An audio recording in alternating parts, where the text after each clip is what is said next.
정조에게 집착한 고모의 비참한 최후. 어두운 궁궐 복도에 촛불이 흔들립니다. 쇠사슬 소리가 메아리 칩니다. 만약 왕이 가장 사랑한 여인이 모든 대신들을 두려움에 떨게 할 수 있다면 누가 그녀를 막을 수 있을까요? 1778년 외로운 섬. 쇠사슬이 한때 금으로 치장되었던 왕족 여인의 손목을 파고듭니다. 몇 년 전 그녀의 속삭임은 왕자를 파멸시킬 수 있었고 그녀의 미소는 왕자를 흔들 수 있었습니다. 그녀는 단순한 공주가 아니었습니다. 그녀는 왕의 분신이었습니다. 하지만 사랑에서 빌린 권력은 가장 위험한 종류입니다. 이것은 화완옹주의 이야기입니다. 왕을 소유하려 했던 고모, 그리고 왕국을 구하기 위해 자신의 피부티를 파괴해야 했던 조카의 이야기입니다. 왕좌는 조선에서 가장 높은 자리였습니다. 그리고 가장 외로운 자리이기도 했습니다. 1760년 65살의 영조는 사랑하는 딸 화평옹주를 잃었습니다. 슬픔이 그를 무너뜨렸습니다. 52년 동안 왕좌를 지켜온 노왕에게 이 상실은 견딜 수 없는 것이었습니다. 궁궐은 조용했습니다. 너무 조용했습니다. 신하들은 멀리 있었고 아들은 이미 세상을 떠났으며 손자는 아직 어렸습니다. 밤이 되면 영조는 혼자 앉아 있었습니다. 넓은 궁궐에서 가장 외로운 사람은 바로 왕이었습니다. 그때 그는 위안을 찾았습니다. 화평의 동생 화완에게서요. 화완옹주는 28살의 젊은 여인이었습니다. 똑똑하고 우아하며 아버지의 마음을 읽는 데 탁월했습니다. 그녀는 언제 다가가야 하는지, 언제 물러서야 하는지, 언제 미소 지어야 하는지 정확히 알고 있었습니다. 영조는 그녀의 저택을 자주 방문하기 시작했습니다. 일주일에 3번, 때로는 4번씩요. 승정원 일기에는 이렇게 기록되어 있습니다. 전하께서 이번 주에 3번이나 공주의 저택에서 식사하셨다고요. 신하들은 속삭이기 시작했습니다. 조정이 한 여인을 위해 굽혀지고 있다고요. 이것은 정상이 아니었습니다. 왕은 궁궐을 떠나지 않는 것이 전통이었습니다. 하지만 영조는 전통을 깼습니다. 딸을 위해서라면 무엇이든 할 준비가 되어 있었습니다. 하지만 영조는 신경 쓰지 않았습니다. 그는 화완에게 금으로 된 비녀를, 옥으로 된 팔찌를, 궁중에서도 보기 드문 비단을 선물했습니다. 매번 방문할 때마다 새로운 선물이 있었습니다. 진주 목걸이, 비취 귀걸이, 중국에서 온 비단, 명나라 시대의 도자기까지요. 어느 날 화완이 깊이 절하자 왕이 그녀에게 옥 팔찌를 건네며 말했습니다. 너는 내 심장의 맥박이라고요. 그 맥박은 곧 왕국을 질식시킬 것입니다. 대신들이 반대했습니다. 전하, 국고가 바닥나고 있습니다. 공주의 연회 비용이 너무 과합니다. 백성들이 굶주리고 있는데 궁궐에서는 사내진미가 넘쳐납니다. 영조는 노했습니다. 과인의 딸을 위한 것이 과하단 말이냐? 짐이 왕이다. 감히 누가 짐의 사랑을 논하는가? 화완은 이 모든 것을 지켜보았습니다. 그리고 깨달았습니다. 권력은 칼이나 법으로만 오는 것이 아니었습니다. 사랑으로도 올 수 있었습니다. 그리고 사랑으로 온 권력은 때로 더 강력했습니다. 내가 아버지의 기쁨이라면 그의 왕국도 내 것이다. 그녀는 조심스럽게 시작했습니다. 먼저 작은 부탁들이었습니다. 친구의 남편에게 작은 관직을 하나 내려주실 수 있나요? 이웃의 아들이 과거에 합격했는데 배치를 좀 도와주실 수 있나요? 영조는 거절하지 않았습니다. 그녀의 저택은 제2의 궁궐이 되었습니다. 대신들이 그녀에게 인사를 하러 왔습니다. 관직을 원하는 자들이 선물을 가져왔습니다. 처음에는 작은 선물들이었습니다. 비단 한 필, 쌀 한 가마니. 하지만 점점 커졌습니다. 은, 백, 냥, 토지 문서, 노비 증서까지요. 권력은 이렇게 조용히 이동했습니다. 어명이 아닌 사랑으로요. 국가의 재정은 그녀의 파티를 위해 고갈되었습니다. 백성들은 세금에 시달렸지만 화환의 정원에는 전국에서 온 진귀한 꽃들이 피어났습니다. 제주도의 동백꽃, 평양의 모란, 심지어 중국에서 온 매화나무까지요. 그녀의 연회에는 최고의 음식들이 차려졌습니다. 한 신하가 용기를 내어 상소를 올렸습니다. 옹주의 사치가 국가를 해치고 있습니다. 전하, 백성들이 굶주리고 있습니다. 그는 다음 날 파직되었습니다. 이유도 없이요. 화환은 미소 지었습니다. 그녀는 이제 알았습니다. 권력의 맛을요. 그리고 그 맛은 달콤했습니다. 너무나 달콤해서 멈출 수가 없었습니다. 사랑이 법이 될 때, 사랑을 반대하는 자는 역적이 됩니다. 여러분, 잠깐만요. 이 이야기가 흥미롭다면 구독 버튼을 눌러주세요. 더 많은 왕실의 비밀을 함께 풀어가요. 1763년 화완홍주는 양자를 드렸습니다. 정우겸이라는 몰락한 양반 집안의 고아였습니다. 14살의 소녀는 아침 일찍 살아남는 법을 배웠습니다. 그의 집안은 한때 권력이 있었지만 당파 싸움에서 져서 모든 것을 잃었습니다. 아버지는 유배를 갔고 어머니는 슬픔으로 죽었습니다. 소녀는 혼자 남았습니다. 화완은 그를 아들로 삼았지만 실제로는 체스말로 키웠습니다. 정우겸은 빠르게 배웠습니다. 어떻게 절을 해야 하는지, 어떤 말로 상대를 기쁘게 하는지, 어떻게 권력에 접근하는지를요. 그는 영조에게 자주 나아가 인사를 올렸습니다. 왕은 이 영리한 소년을 좋아했습니다. 화완의 아들이니 내 손자나 다름없구나. 영조는 그를 쓰다듬으며 말했습니다. 열심히 공부하거라. 너는 장차 큰 인물이 될 것이다. 정후겸은 20이 되기 전에 이미 관직에 올랐습니다. 비정상적으로 빠른 승진이었습니다. 보통 30대가 되어야 받을 수 있는 직위를 그는 20에 받았습니다. 다른 양반들이 불평했습니다. 이것은 공정하지 않다. 시험도 제대로 보지 않았다. 하지만 아무도 큰 소리로 말하지 못했습니다. 누구나 알고 있었습니다. 그는 화완홍주의 아들이라는 것을요. 그리고 그는 사업을 시작했습니다. 매관매직의 사업을요. 궁궐 뒤편의 어두운 방에서 거래가 이루어졌습니다. 관직을 원하는 자가 찾아왔습니다. 금이 오갔습니다. 은, 천, 냥, 이천냥, 때로는 만냥까지요. 며칠 후 왕의 인장이 찍힌 문서가 나타났습니다.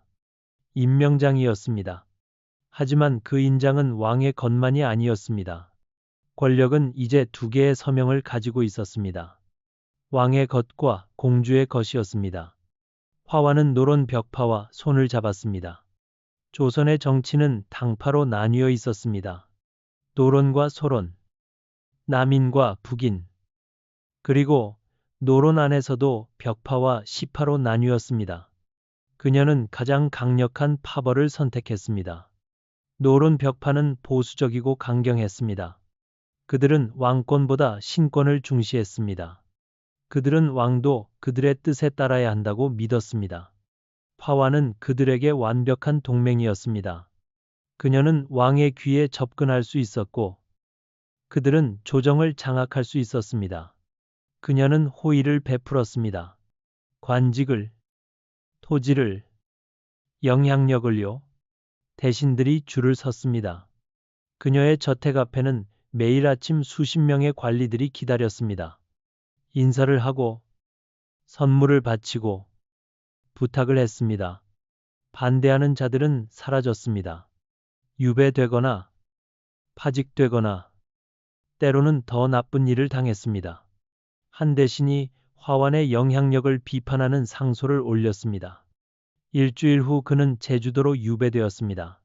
다른 대신이 정우겸의 매관매직을 고발했습니다. 한 달 후 그는 관직을 잃었을 뿐만 아니라 집안이 몰락했습니다. 궁궐의 촛불들이 하나씩 꺼지는 것처럼 대신들이 하나씩 사라졌습니다. 저항할 수 있는 자는 아무도 없었습니다. 권력의 중심이 이동했습니다. 왕에게서 공주에게로요. 그러던 중 새로운 장애물이 나타났습니다. 사도세자, 영조의 아들이자 후계자였습니다. 세자는 불안정했습니다. 정신적으로 고통받고 있었고 때때로 폭력적이었습니다. 그는 의복 공포증이 있었습니다.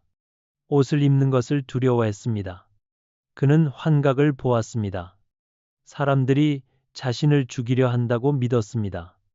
그는 때때로 궁녀들을 때렸고 환관들을 죽이기도 했습니다. 영조는 괴로워했습니다. 내 아들이 어쩌다 이렇게 되었는가? 화와는 이것을 기회로 보았습니다.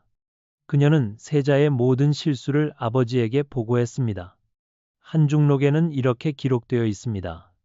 그녀는 세자의 죄를 고할 기회를 한 번도 놓치지 않았다고요. 전하, 세자가 또 무고한 환관을 죽였습니다. 이번에는 이유도 없이 칼로 찔렀습니다. 전하, 세자가 궁녀에게 칼을 휘둘렀습니다. 16살 소녀가 죽을 뻔했습니다. 전하, 세자가 전하를 저주했습니다. 밤에 전하의 인형을 만들어 칼로 찔렀습니다. 매 보고마다 영조의 마음은 조금씩 굳어졌습니다. 처음에는 변명을 했습니다. 내 아들이 아프다. 치료하면 나아질 것이다. 하지만 세월이 흐를수록 그는 절망했습니다. 내 아들은 왕이 될 수 없다. 이대로 왕위를 물려주면 조선이 망한다.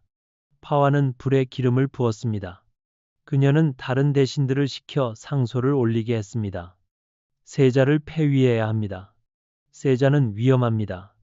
세자 때문에 궁궐이 공포에 떨고 있습니다. 영조는 고민에 빠졌습니다.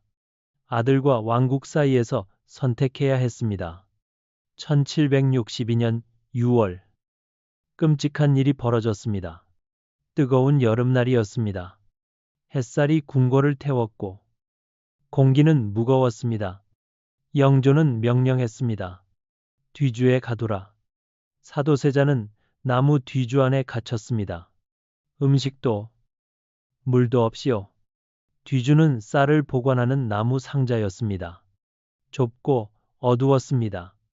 세자는 그 안에서 비명을 질렀습니다. 아버지 살려주십시오. 신은 죄가 없습니다.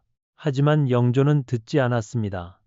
그는 자신의 방에 앉아 눈물을 흘렸습니다. 하지만 명령을 취소하지 않았습니다. 하루가 지났습니다. 이틀이 지났습니다. 비명이 약해졌습니다. 사흘째 되는 날 소리가 멈췄습니다.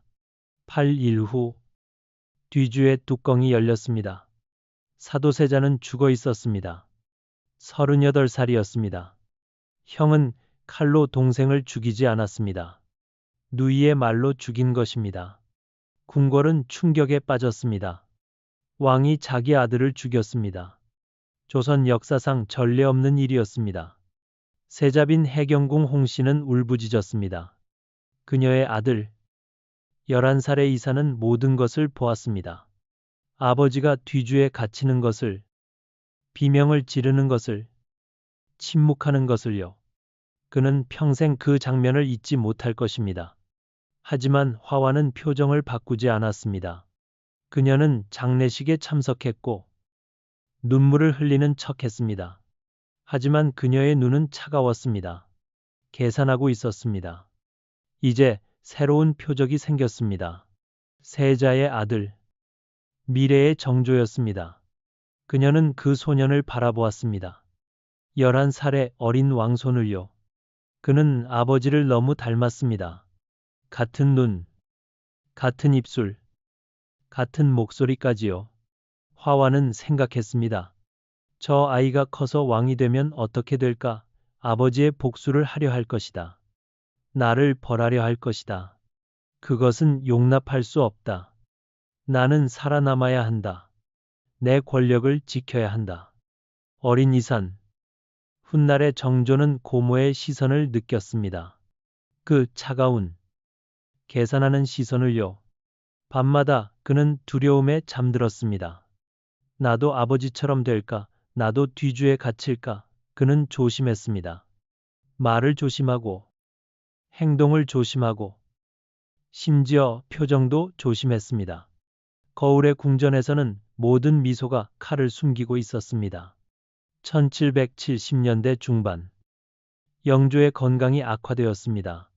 82세의 노왕은 이제 죽음이 가까이 왔음을 느꼈습니다. 그는 기침을 했고 걷는 것도 힘들어했습니다. 신하들은 대리청정을 논의하기 시작했습니다. 왕세손 이산에게 권력을 넘겨야 한다고요. 세손은 이제 21살이었습니다. 똑똑하고 신중하며 백성들에게 인기가 있었습니다.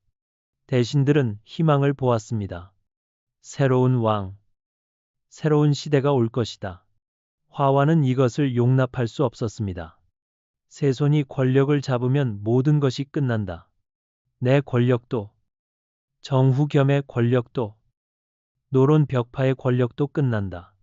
그녀는 정후겸과 함께 계획을 세웠습니다. 노론 벽파의 거물 홍인환도 합류했습니다. 홍인환은 영의정을 지낸 권력자였습니다. 그는 세손을 싫어했습니다. 세손은 개혁파였고 그는 보수파였습니다. 그들은 왕의 자존심을 자극했습니다. 전하께서 권력을 넘기시면 손자의 그늘에서 사시게 됩니다. 전하는 아직 건강하십니다. 아직 왕으로서 통치할 수 있습니다. 왜 서두르십니까? 영조는 동요했습니다. 그는 아직 왕이었습니다. 그는 아직 강했습니다. 아니, 적어도 강한 척할 수 있었습니다. 대신들이 상소를 올리기 시작했습니다. 왕세손은 아직 어립니다. 왕세손은 준비가 되지 않았습니다. 왕세손은 위험합니다. 왕세손은 급진적입니다. 모든 상소가 화완의 저택에서 시작되었습니다. 화완은 밤낮으로 일했습니다.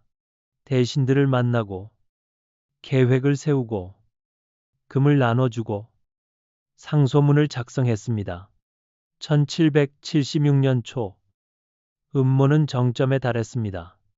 영조가 위독해지자 그들은 마지막 계획을 실행하기로 했습니다. 왕세손을 제거하는 것이었습니다. 그가 죽으면 모든 문제가 해결됩니다. 다른 왕손을 옹립할 수 있습니다. 더 어리고 더 순종적인 왕손을요. 그러면 우리가 계속 권력을 줄 수 있습니다.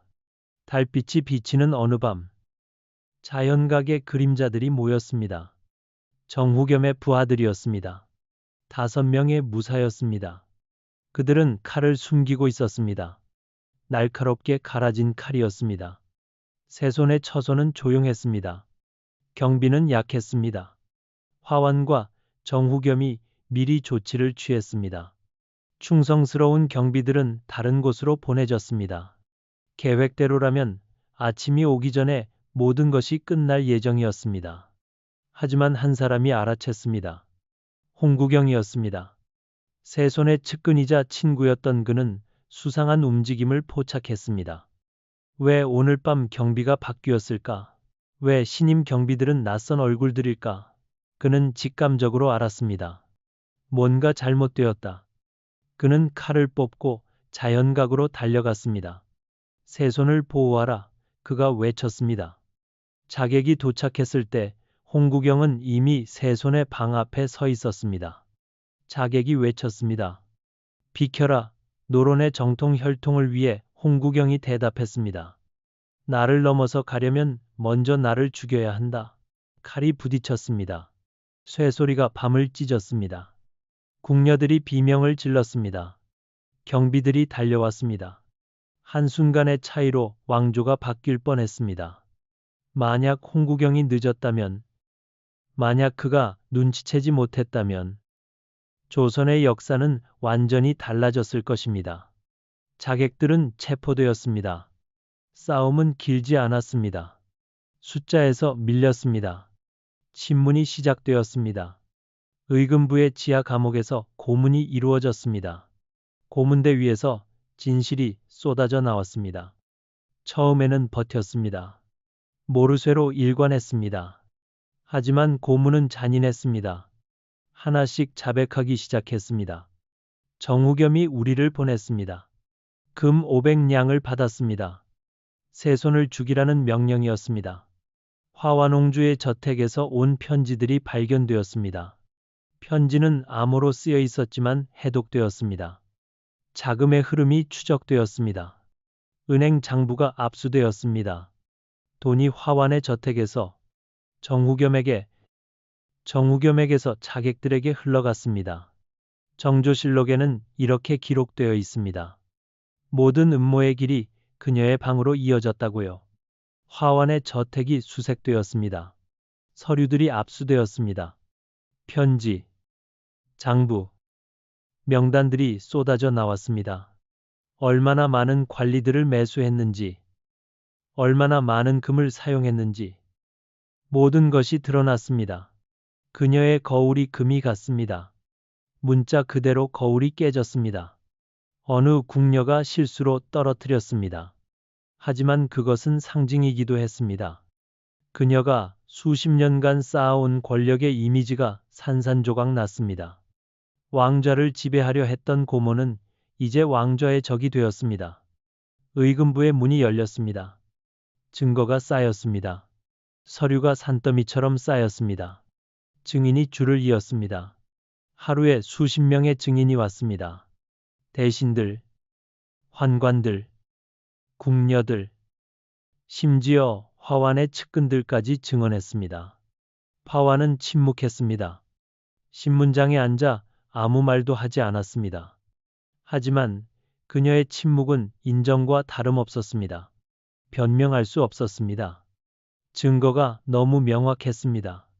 1776년 3월 영조가 세상을 떠났습니다. 83년의 생을 마감했습니다. 그는 조선 역사상 가장 오래 산 왕이었고 가장 오래 통치한 왕이었습니다. 그는 죽기 전 마지막으로 손자를 불렀습니다. 이산아, 내가 너에게 미안하다. 내가 너의 아버지를 지키지 못했다. 하지만 너는 강해야 한다. 너는 훌륭한 왕이 될 것이다. 며칠 후 장례식이 끝났습니다. 그리고 정조가 즉위했습니다. 25살의 젊은 왕이었습니다. 그의 첫 번째 명령은 신속했습니다. 정우겸을 체포하라. 군사들이 정우겸의 저택을 포위했습니다. 그는 도망치려 했지만 실패했습니다. 사흘 만에 체포되었습니다. 재판은 빨랐습니다. 죄목은 명확했습니다. 대역죄와 왕위 계승 방해였습니다. 이것은 삼족을 멸하는 죄였습니다. 판결이 낭독되었습니다. 정우겸은 사형에 처한다. 사약이 놓인 쟁반이 들어왔습니다. 하얀 도자기 잔에 검은 액체가 담겨 있었습니다. 정우겸은 무릎을 꿇었습니다. 그는 마지막으로 말했습니다. 신은 죽어 마땅합니다. 하지만 모든 것을 혼자 한 것은 아닙니다. 침묵이 흘렀습니다. 모두가 알고 있었습니다. 그가 누구를 말하는지요. 잔이 기울어졌습니다. 검은 액체가 목구멍으로 넘어갔습니다. 몇 분 후 그는 죽었습니다. 백성들은 환호했습니다. 왕국이 다시 숨을 쉬기 시작했다고요. 거리에서 사람들이 춤을 췄습니다. 폭군이 죽었다고요. 하지만 아직 끝나지 않았습니다. 신하들이 말했습니다. 전하, 다음은 공주입니다. 화완옹주도 처벌해야 합니다. 그녀가 배후입니다. 정우겸은 그저 앞잡이였습니다. 정조는 딜레마에 빠졌습니다. 복수와 효도 사이에서요. 그녀는 할아버지가 가장 사랑한 딸이었습니다. 그녀의 죄는 하늘에 닿았지만 그는 할아버지의 뜻을 더럽힐 수 없었습니다. 밤새도록 그는 고민했습니다. 침전에 혼자 앉아 생각했습니다. 복수해야 하나, 아버지를 죽음으로 몰아넣은 사람을 용서할 수 있나, 나를 죽이려 한 사람을 살려둘 수 있나, 하지만 동시에 생각했습니다. 할아버지는 그녀를 사랑하셨다. 할아버지의 마지막 몇 년을 행복하게 해준 사람이다. 내가 그녀를 죽이면 할아버지께 죄를 짓는 것이 아닌가. 실록에는 그의 발언이 기록되어 있습니다. 그녀는 선왕의 가장 소중한 혈육이었다. 그녀의 죄는 하늘에 닿지만 나는 선왕의 뜻을 더럽히지 않겠다고요. 하지만 정의는 이루어져야 했습니다. 죄를 짓고 벌을 받지 않는다면 법이 무슨 의미가 있겠습니까? 판결이 내려졌습니다. 사회적 죽음이었습니다. 물리적으로 죽이지는 않지만 모든 것을 빼앗는 것이었습니다. 화완홍주는 옹주의 칭호를 박탈당했습니다. 왕족의 신분을 잃었습니다. 서인으로 강등되었습니다. 한 획으로 왕족의 혈통이 지워졌습니다. 왕의 딸에서 평민으로 떨어졌습니다. 그녀의 이름은 정처가 되었습니다. 남편의 아내일 뿐 왕의 딸이 아니었습니다. 모든 재산이 몰수되었습니다. 저택, 토지, 노비, 보석, 모든 것이 국가에 귀속되었습니다. 수십 년간 모은 부가 하루아침에 사라졌습니다. 유배 행렬이 시작되었습니다. 아침 일찍이었습니다. 안개가 자욱했습니다. 쇠사슬이 그녀의 손목을 묶었습니다. 한때 옥팔찌를 차던 손목에 이제 쇠사슬이 채워졌습니다. 작은 배가 강화도로 향했습니다. 한강을 따라 서쪽으로 갔습니다. 한때 금으로 치장되었던 손이 이제 거친 밧줄을 잡았습니다. 그녀는 뒤를 돌아보았습니다. 한양이 멀어졌습니다. 궁궐이 작아졌습니다. 그녀가 수십 년간 살았던 도시가 사라졌습니다. 그녀의 목소리가 희미하게 울렸습니다. 내 보석들은 쇠사슬보다 더 무거웠다. 아무도 듣지 못했습니다. 바람이 그녀의 말을 날려버렸습니다. 섬은 춥고 외로웠습니다. 강화도는 서해의 작은 섬이었습니다. 겨울이면 바람이 매섭게 불었고 여름이면 습기가 가득했습니다. 저택은 작았습니다. 방 3개짜리 초라한 집이었습니다. 한때 100개의 방을 가진 저택에 살았던 그녀에게 이것은 감옥이나 다름없었습니다.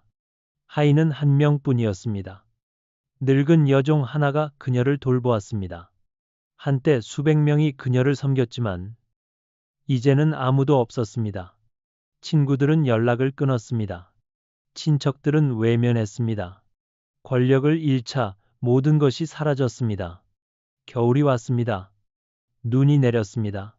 하얗고 차가운 눈이 섬을 덮었습니다. 그녀는 창문을 통해 멀리 한양을 바라보았습니다. 보이지 않는 궁궐을 향해요. 밤이 되면 그녀는 울었습니다. 조용히. 아무도 듣지 못하게요. 정조는 왕국을 안정시켰습니다. 개혁을 시작했습니다. 부패한 관리들을 제거했고 공정한 시험을 실시했고 백성들의 세금을 줄였습니다. 규장각을 세워 학문을 장려했고 화성을 건설해 군사력을 강화했습니다. 백성들은 그를 존경했습니다. 거리에서 사람들이 말했습니다. 우리에게 좋은 왕이 왔다. 하지만 밤이 되면 그는 생각했습니다. 그녀는 여전히 내 고모다. 피는 물보다 진하다. 아무리 큰 죄를 지어도 그녀는 내 혈육이다. 그는 몰래 약을 보냈습니다. 이름 없는 선물로요. 겨울에는 따뜻한 옷을, 여름에는 시원한 음식을요. 화와는 그것을 받았습니다. 누가 보냈는지 알았습니다. 눈물을 흘렸는지도 모릅니다. 하지만 아무도 보지 못했습니다. 그녀는 혼자였습니다. 몇 년이 흘렀습니다. 10년, 20년이 흘렀습니다. 정조는 개혁을 계속했고 왕국은 번영했습니다. 화와는 섬에서 늙어갔습니다. 머리카락이 하얗게 새었고 얼굴에 주름이 깊어졌습니다. 한때 조선에서 가장 아름다웠던 여인은 이제 늙은 할머니가 되었습니다. 1800년 정조는 그녀를 사면했습니다. 칭호는 돌아오지 않았지만 쇠사슬은 풀렸습니다. 그녀는 섬을 떠날 수 있었습니다. 하지만 그녀는 가지 않았습니다. 어디로 가겠습니까? 한양에는 아무도 그녀를 기억하지 않았습니다. 친구들은 다 죽었고 집은 사라졌고 권력은 먼지가 되었습니다. 그녀는 섬에 남았습니다. 그곳이 그녀의 마지막 집이 되었습니다. 그녀는 조용히 살았습니다.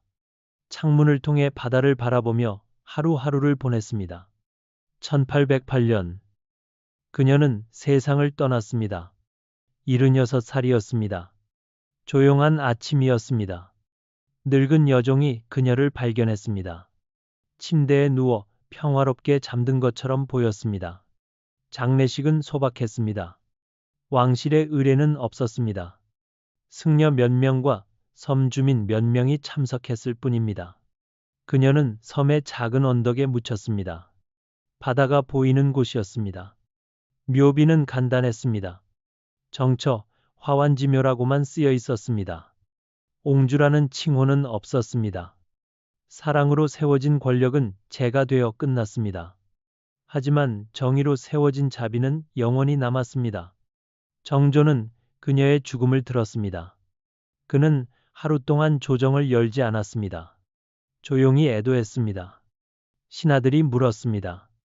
전하, 무슨 일이십니까? 그는 대답했습니다. 가족을 잃었다. 눈이 폐허가 된 저택에 내렸습니다. 한양의 화환의 옛 저택은 이제 다른 사람이 살고 있었습니다. 정원은 황폐해졌고 연못은 말랐고 꽃들은 시들었습니다.